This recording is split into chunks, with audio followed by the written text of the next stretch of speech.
Hi guys! Nandito na naman ako sa inyong mga newsfeed at ako ay kakain na naman.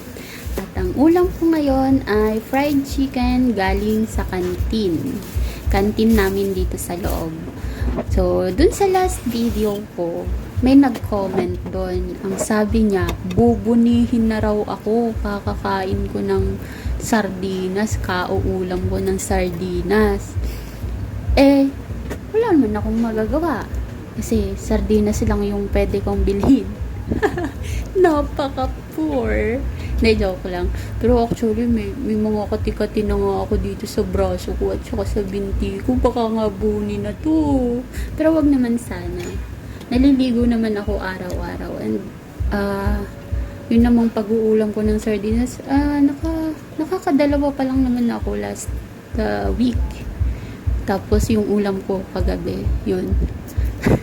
Huwag naman bunihin. Uy, galisin na. Galisin na, bunihin pa. Abay, napakasama ng mga itsura.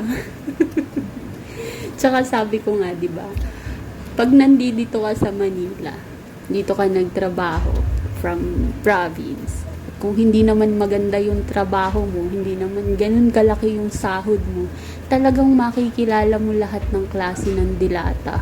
Sardinas, o lahat. Para lang makatipid ka. Ganun talaga ang buhay kasi hindi naman tayo pinanganak na mayaman eh. Hindi naman tayo ganun kasosyal. So, taste lang, malay mo, makapag-ulam na din tayo dyan ng maganda-gandang banda-banda riyan. So, habang kumakain ako, napapaisip ako na umaga, tanghali, hapon, talagang mapapaisip ka sa buhay mo kapag nandito ka sa lalo na ako, nandito ako sa construction, wala naman tayong ibang magagawa kundi magtiis, no? Actually, itong pagbablog ko, naisipan ko lang to kasi why not coconut? Nagaya ko yung pamangkin ko eh. Why not coconut? Sige, yun lang. Bye-bye. Thank you sa panonood at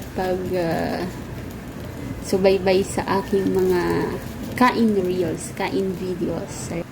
At saka sa aking mga kalokohan, kabugukan, na kung ano-anong ginagawa. Yun lang. Bye-bye. Thank you. Marami.